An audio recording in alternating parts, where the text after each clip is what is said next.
Hey, what's going on, everyone? This is your host, Tarod McKnight, and you are now tuned in to TARODCAST. I want to say to all of our new listeners coming to us for the very first time, welcome. To all of my returning listeners coming back for another weekly dose of TARODCAST, welcome back. At TARODCAST, you can take everything we say with a grain of salt. We simply just want to add some flavor to your meal. So if we're doing that, then we are doing our job. Today's topic is one that I really wanted to get in on, especially in light of recent events that have shook the world. And I hope with this episode we can provide a little bit of clarity as well as a little bit of comfort to all of my listeners out here. So without further ado, let's go ahead and introduce today's topic.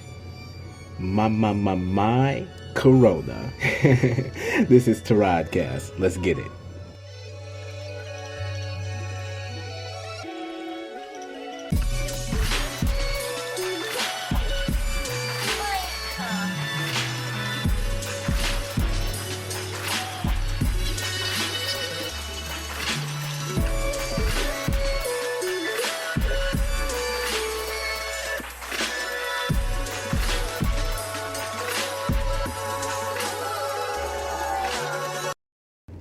All right, welcome everyone to the TARODCAST podcast. Again, I am your host, Tarod McKnight, and today's topic is my Corona.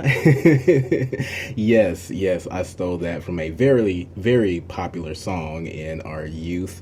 And we're going to be talking about coronavirus, also known as COVID-19. But before we do that, there is a bit of house cleaning that I would like to do. So, if you would like to take our show with you on the go, just know that we are on Apple Podcasts, Google Podcasts, Spotify, Spreaker, SoundCloud, CastBox, Podcast Addict, iHeartRadio, and YouTube. So if any of those items are your preferred way to listen to podcasts, know that we are on all of those platforms and you can get TARODCAST weekly on any of those platforms. Also, if you're in the market for natural oils, for ultimate hydration and care for your hair and skin, hit up the Resilient Lotus at www.theresilientlotus.com. I have to apologize. Last week I said resilientlotus.com. I forgot to put the in there, but always know that this information will be in our show notes. Let's continue to support our local businesses, especially our local Black-owned businesses. And lastly, one of my patrons, Kalisha, has started up a salsa company called, and please forgive me if I mispronounce this, Morenita Salsitas. Hopefully I got that right. Hopefully I'm doing it justice. But if you are a lover of chunky salsas, make sure to reach out. I'm going to make sure to also put her information in our show notes as well. I had the opportunity and the privilege of being her very first customer. I can't necessarily say whether or not I was her very first taste tester, but she told me that I was her very first customer. So again, we're making TARODCAST history with another business, Morenita Salsitas. So if you love salsa, please hit her up. Her salsas are amazing. I actually just got some delivered to me just a few minutes ago, and I cannot wait to hopefully go buy some chips if there are chips on the shelves at the store. So that way I can enjoy this salsa while I'm at home. So make sure to support her business as well. It's Black owned as well. So yeah, get out there, support it. Now, what I want to talk about is the coronavirus and humans. So I want to talk about its origins. So in looking at where coronavirus, COVID-19 originated, it's been shown by scientists that it's originated more so in the wet markets in Asia, where animals are poached, captured, and sold, whether it's for pets or for their parts. It's been linked to originate in this type of region. Two of the main animals found in these environments are bats and pangolins. There are also other animals that carry variations of this particular disease as well, like camels and things like that. But as far as the concentrated sense, most scientists and researchers have pinpointed a lot of their origins to bats and pangolins. So a lot of these animals in these cultures are thought to have certain properties, be it for health, healing, or even aphrodisiacs. And so when you think about animals, a lot of animals you hear about are believed to have certain purposes, medicinal purposes, different things like that. And so a lot of these animals that are in these markets are also sold because of this as well. It's highly possible that bats have harbored the virus, but could have transferred this strain to other animals, especially in these close quarters environments. So when you have contact with other animals, especially animals even like the pangolin as well, there are things that could be transferred. We don't know, especially because us Americans, we don't have the world view that sees what's in these particular environments. And so when it comes to close quarters contact, when it comes to these markets, it's highly probable that a lot of these animals have in some way cross-contaminated one another. And I've also mentioned pangolin a couple of times. If you don't know what a pangolin is, or you haven't seen a pangolin, it looks like a cross between an armadillo and an anteater. That's really the best way I can put it. So due to the amount of contact these animals have with humans in these wet market environments, it really wouldn't be difficult to imagine that matter from these animals, whether it's cells from their bodies, mouths, waste excretions, have come into contact with human bodies. And also, due to the amount of traveling that humans do, it's not really hard to guess that the spread of this virus, especially in those with and without discernible symptoms, because we know that with coronavirus, there are times where a person may have it, but they don't express any type of visible or discernible symptoms, but yet it doesn't keep them from transferring the virus to others. Yeah, it's not hard to imagine that these types of situations could cause an outbreak that affects many people, whether they know it or not. And so just going back and just visualizing these types of marketplaces where animals are sold, the people that buy, whether it's the animal itself or the parts of the animal, the people that buy these things, they take them back home. They do whatever it is that they intend to do with these particular animals. And in doing so, I can only imagine that a lot of these people also have families. And so if the families are coming into contact with the person who has unknowingly carried the virus home, and then those people in the home, whether they live there or they're visiting, whatever the case may be, they also have the potential of contracting this virus. And if they go out into the world, they can spread this virus. And so, as you can see, there is the potential, and really not the potential, but the reality of this virus spreading wide, like very wide. It's mainstream now. To the point where we see the exact effects of how this particular virus has basically put the world in a stranglehold. Now, I also want to make this clear. Animal poaching is wrong.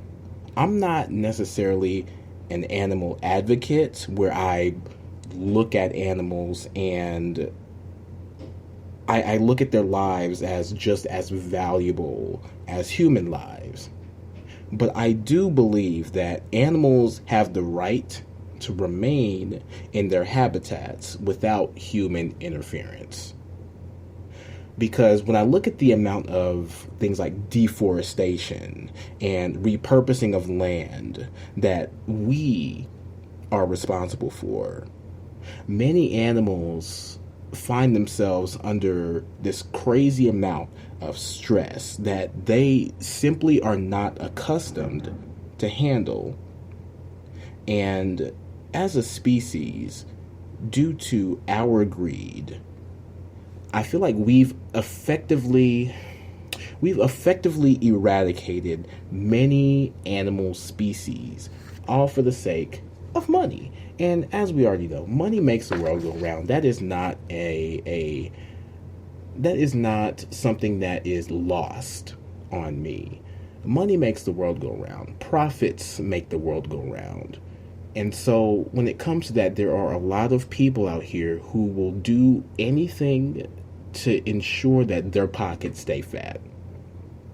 And this includes endangering species and driving them to extinction. So now that the coronavirus is here, and honestly, it has always been here. To be honest, this coronavirus is not new. It's not something that just magically was whipped up inside of an animal and now it's been, just it's not something that has been created for the sake of just spooking the entire world. But now that it is mainstream, I should say, and has effectively put the human race on on spook mode. Y'all remember that? Y'all remember spook mode? I feel like we've effectively seen just how crazy and selfish humans can be. I feel like in these times we are seeing the darkest side of humans amidst all this hysteria. I'm pretty sure you've seen your store shelves where you are, empty and bare. Funnily enough, more and more people are being exposed for their poor hygiene because they're buying up all the toilet paper and sanitizer and all this extra, and it's just like it's crazy. It's crazy to me. So you mean to tell me that you have to be told by the government, the CDC, and the World Health Organization to wash your hands? Bruh. like I find that incredibly crazy, because for me, working in fast food for 7 years of my life, washing my hands regularly and routinely is something that I'm pretty well acquainted with. That is not lost on me. I have to make sure, even at my job now, I have to make sure that I keep lotion at my desk so that way I'm not an ashy mess, because I want to make sure that my hands are clean just for my own sanity. So just knowing that there are people out here who are doing all this, buying all this extra stuff, and effectively just telling us that I am not clean. I just find that incredibly hilarious. Also, it's showing us that so many of us are obsessed with asses. The whole toilet paper disappearance is mind-blowing to me. Like, we are really obsessed with asses, and not in the way of like admiring Instagram models out here. No. This is about wiping booties and buying up all the toilet paper so you can make sure your booty is clean. Like, y'all don't realize that toilet paper is not really cleaning your butt. Yes, it's wiping it away, but the poo-poo particles still exist there. So if you're also not buying those little wipes, then your booty's not really all that clean. Okay? I just wanted to throw that out there, because I know that we buy baby wipes for our babies whenever we're changing diapers, but there are regular wipes for us adults as well. So make sure you're also cleaning yourself that way too. I've also seen a lot of people out here in gloves and masks. And it's not even funny how many people I've seen out here in gloves and masks. I understand trying not to walk into someone's sneeze or have their breath or their cough enter your nostrils, but if you unintentionally wipe your eyes while walking through said sneeze or cough, then the mask that you're wearing becomes useless. I feel like people don't understand that what they're doing, it won't always save them. Carelessness is what can actually kill a person.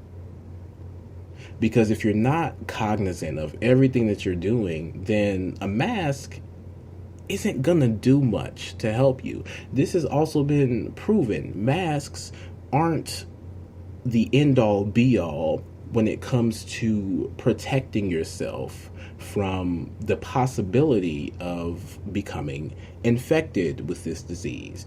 And I feel like more people need to understand that. I feel like the sooner we get to the point where people understand that, the less people out here will be looking crazy, just going different places.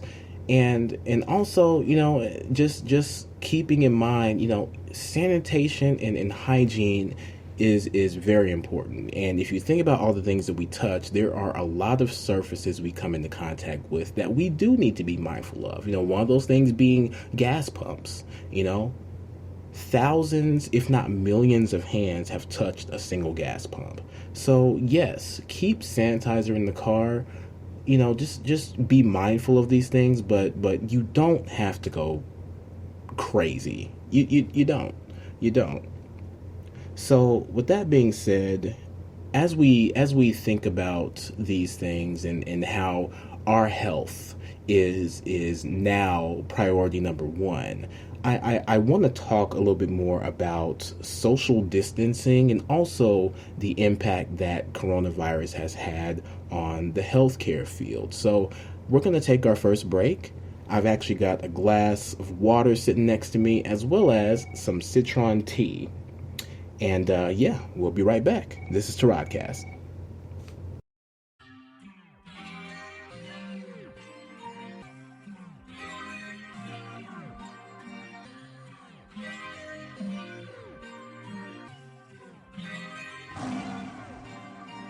Yo, what's good, everyone? This is your host of TARODCAST, Tarod Rashan, and I just want to welcome you to the commercial break. Now, you already know what time it is. It's hydration time. Get some high-quality H2O in your system now. Got a few things I'd like to go over. First, to all of our new and returning listeners, thank you so much for your ear and your time. To all of our Patreon supporters, I just want you to know that we are not able to do this without your direct support. So the biggest, dopest TARODCAST thank you goes out to you. If you're listening in and you're thinking about becoming part of the TARODCAST Patreon family, we'd love to have you. You can find us at www.patreon.com/TARODCAST. Now on Patreon, we have 3 tiers of support. A $2 tier, a $3 tier, and lastly, a $6 tier. Each tier comes with its own set of unique perks. So if you find one that fits you, sign up. For us, the main thing is keeping our subscription prices affordable. We know that you work hard for your money, and if you choose to support TARODCAST this way, we truly want to make it worth your time. To find out more about our Patreon and the perks with each tier, visit www.patreon.com/TARODCAST. We've got it all laid out for you. Also, we've got a merchandise store. Pick up some tees, hoodies, leggings, and more at forevercertain.redbubble.com. All proceeds go right back into the TARODCAST podcast and allow us to keep making high quality content for people just like you. For our listeners out there who would like to support us in a non-monetary way, we'd love that too. Share our show with people you know. Also, share us on your social media. And if your favorite TARODCAST streaming service allows you to rate and review our show and you're loving what you're hearing, take some time and leave us a 5-star review. Ratings and reviews are what set us apart from other podcasts, and also helps us to recommend our podcast to other listeners we otherwise wouldn't have the opportunity to reach. Lastly, if you'd like to reach out to us directly, email us at TARODCAST@CRTN-T.com. That's TARODCAST@CRTN-T.com. All of this information can always be found in our episode notes, so make sure to check there if you forget any of the information we just went over. Once again, thank you all so much, and let's get back to the program.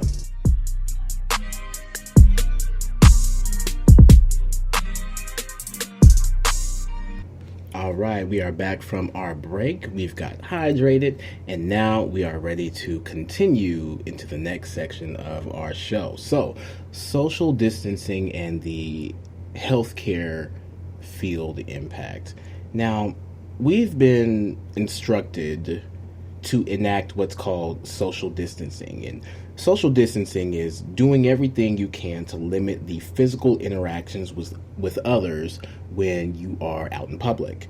And so because of this, many people have also gone into quarantine in their own homes in order to effectively social distance and try and keep one another safe. And in some states, a mandatory lockdown has been put into place. So there are, as far as what I've been able to observe, there are some people who don't really see this as a huge deal. And while I'm not overtly concerned to the point of making my house into an apocalypse shelter, I still find it safe to practice good hygiene. Now, I also understand that there are also some people who are being purposely reckless. Now, you could be reckless over there in your corner of the world, and as long as you don't bring that over here, I'm good.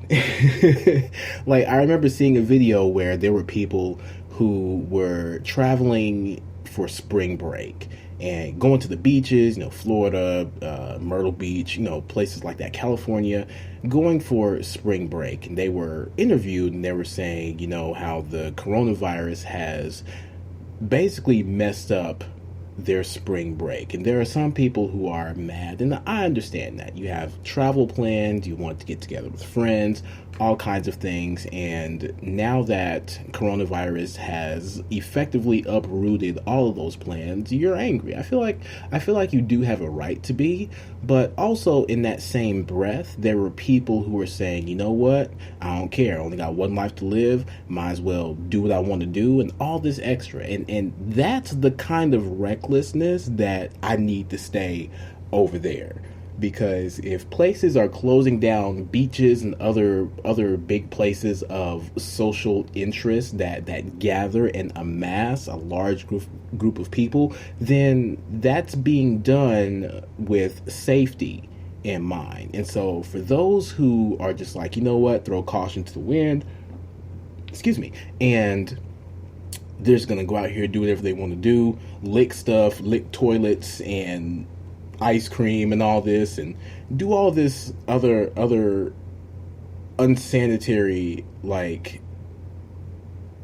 actions. Like, they perform these unsanitary actions, and they're in close proximity with others and whatnot. It's just I'm like, y'all can just keep that over there. I don't need that. I don't want that. Yeah, stay over there. I've seen some videos, y'all. Like, people are actually calling it the coronavirus challenge, and they're licking toilets, like they're licking public toilets on like airplanes and restrooms. Now, I understand people want to get views, but to potentially sacrifice your health for the sake of going viral is not really the smartest thing to be doing when coronavirus has already gone viral. You know what I mean? So yeah, just keep all of that over there. Now, on the flip side, I imagine that for many introverts, social distancing is right up their alley. Like, I get it. It's like, if you're an introvert, it's like, you know what? I already stayed to myself. None of this is new to me. I apologize if this is a culture shock for the rest of y'all, but introverts, they're like, hey, this is all I need. I'm already at home. And I get it. I respect it. Be as comfortable as you can be, and do not sacrifice that for anybody or anything. But I also think about this as well. I think about those who suffer other anxieties, whether it's anxieties brought on by social interactions or even anxieties that are brought on by mental illness. And a funny thing that I actually read about, it was actually shared with me, is that some people who suffer anxieties actually find comfort when they see the world in a state of chaos. It's like a sort of confirmation that the world outside is experiencing, finally, what goes on in the minds of those who are dealing with their own mental struggles. And logically, I can see that. I actually do understand how that works. Even though for me, I don't suffer from a mental illness that I know of, I can see the logic in how one who suffers with anxieties daily can look out and see what's happening in the world and actually find peace. And it's, if anything, this whole ordeal, this pandemic, is a way for us to see exactly what happens in the mind of someone who is living with mental illness. And so, in looking at it from that perspective, it makes me a lot more empathetic to those types of people who have those types of mental illnesses and they live with it each day. So, I've also been able to observe that social distancing has really impacted and made a lot of changes to businesses. Now, restaurants are only offering takeout if they don't have a drive-through. Banks are also operating the same way, only having their drive-throughs open and their lobbies closed.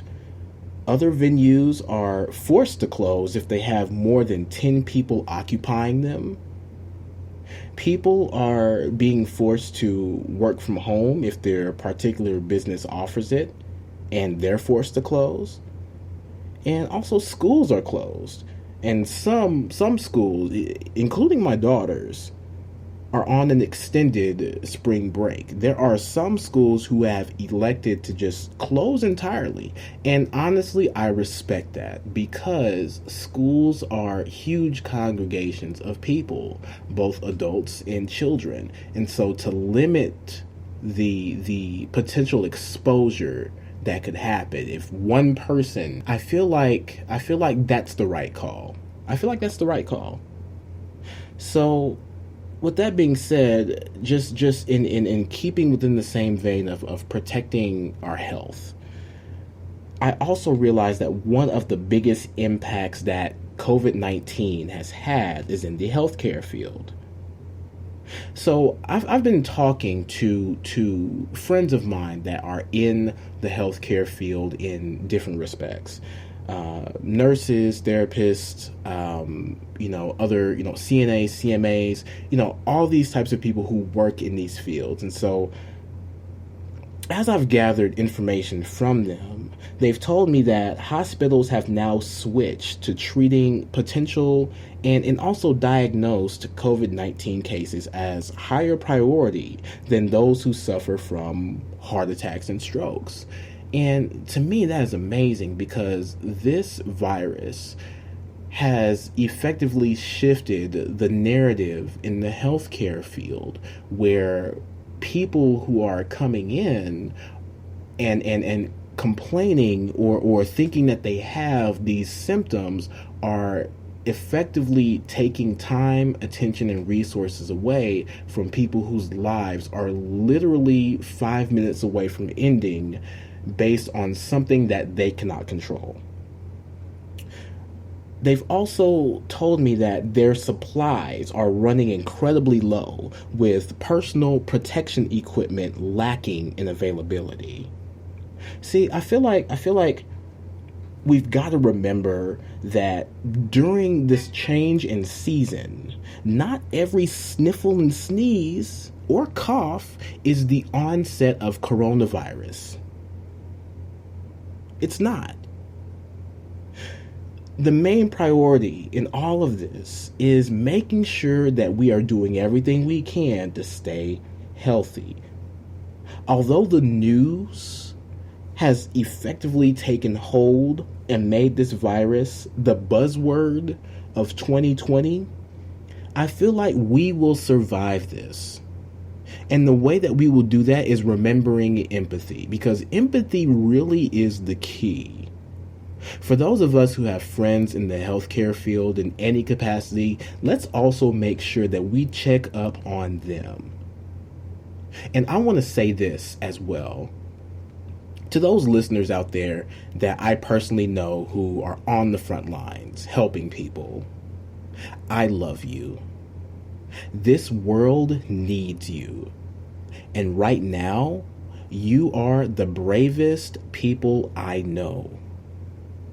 Your value every day is crucial, and even more so now. And I believe it goes without saying that everything you are risking to keep us safe and healthy is what we need. So for everyone out there who is in the healthcare field in any capacity, I applaud you. I thank you for getting up every day and potentially sacrificing your own health to help treat others.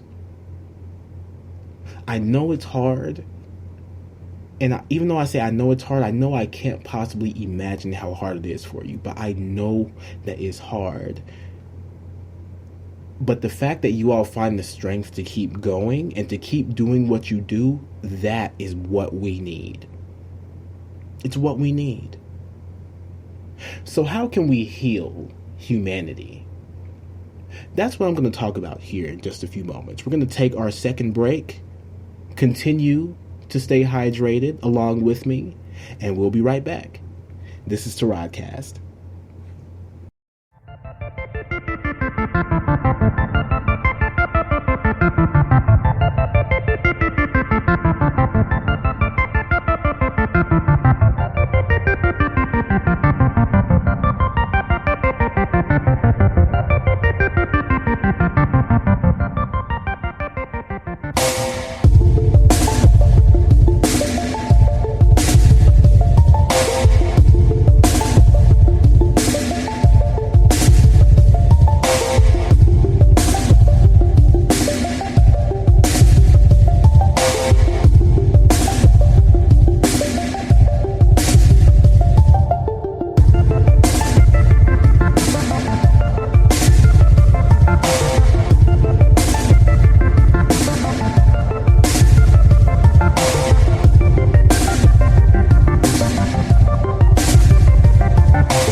Y'all, we are back from our break, and we are going to dive right back into the topic at hand, and we're going to be talking about how we can heal humanity, because I feel like even in this time we are in desperate need of healing. So without further ado, let's jump into it.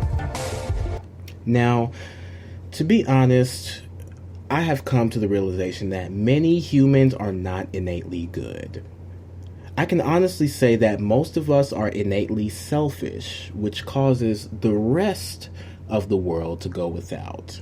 I understand that only the strong survive, but if in your survival you effectively limit your fellow man's chances of survival, I don't believe you have the right to be here. I know that's strong, but that's how I believe. That's how I feel. Because your selfishness is causing someone else harm or pain. And I don't believe that you have the right to exist. I know that is strong. It is a strong opinion. It's a hot take. It is. But if in your greed you are ripping something away from another human being, I do not believe you have the right to be here. Because the seeds of discord will always be sown. They'll always be sown due to the greed of others. It's why you see so many store shelves empty and shopping carts full with people who look reasonably healthy. I was in the store just the other day. I'm going to go back to the store today because I want to pick up some chips to eat this delicious salsa. And I only hope that I can find a bag or two of tortilla chips. Because if I can't, I'm going to be extremely angry. Because if all of us just took what we needed instead of hoarding food and supplies, so many people wouldn't have to go without. My biggest fear is that the government is going to issue a mandate where you only have a certain window of time to shop based on where you are. Like they hand you a ticket, you can go shop from 6 to 7 p.m. You can go shop between 8 a.m. and 9 a.m. Because if our lives have to be regulated like that, then there is a problem. There's a problem there. I just... oh, God. Okay. Let me reel it back in.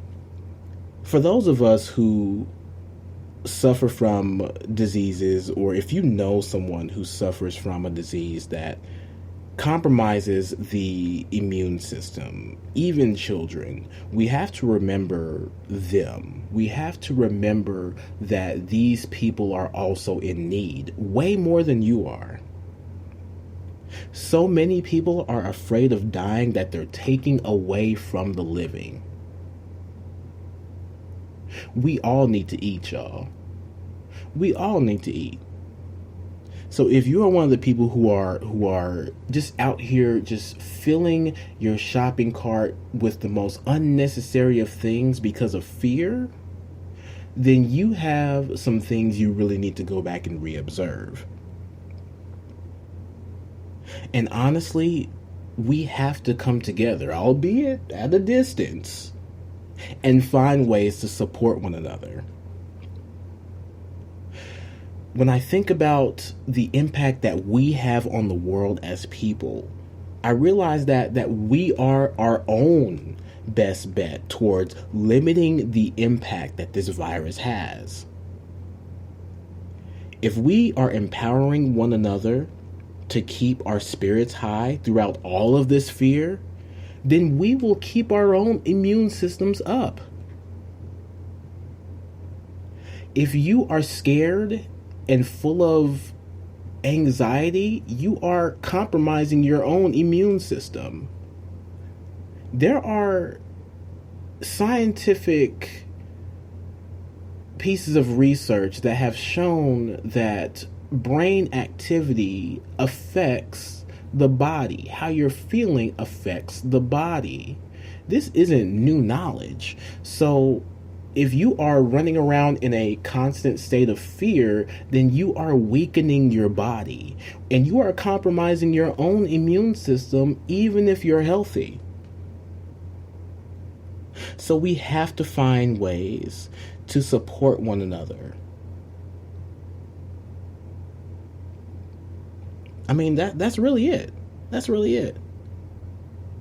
I feel like now is the best time to remind people that you are here, that you love them, and that you care about them. Especially if you don't do it enough already.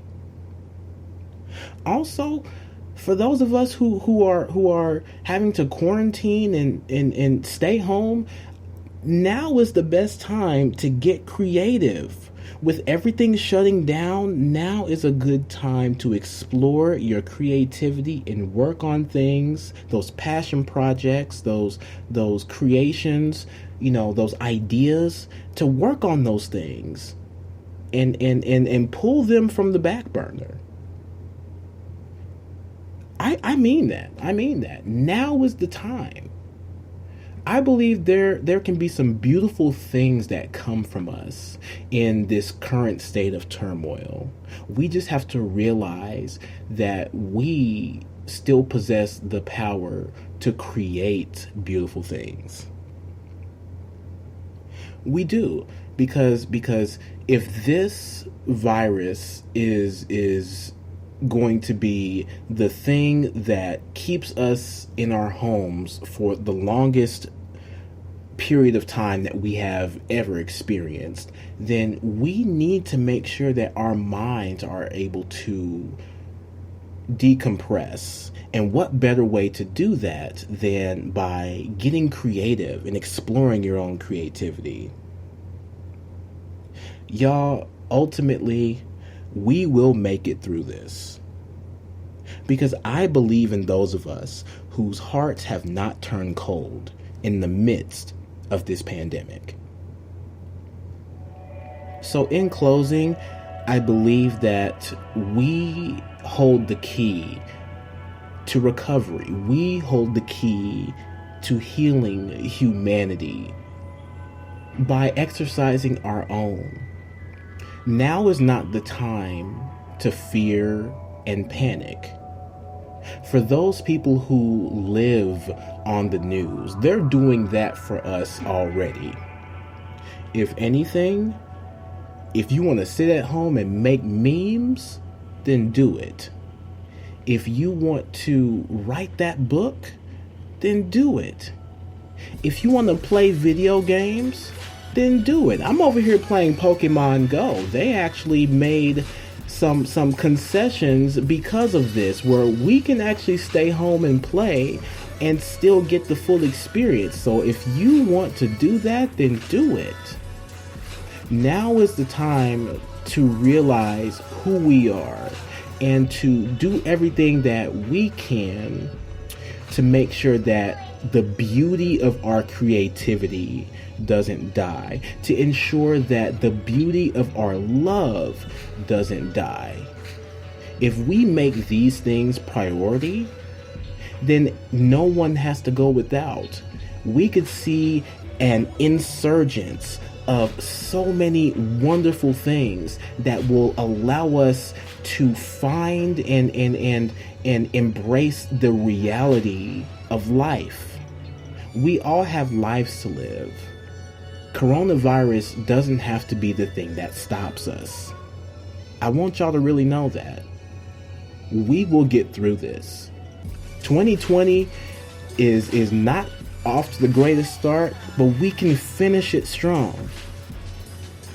So with that being said, y'all, thank you so much for listening. You all know how to find us and where to find us, as well as how and where to support us. And if you feel like leaving us a 5-star review, please do. Please do. We need it. But we also greatly appreciate it. As always, I want to encourage all of you to be more introspective and vulnerable with yourself. Love who you are and know who you are. Change it up on y'all. But yes, do that. And lastly, make every effort to find and keep your peace. Till next time, y'all.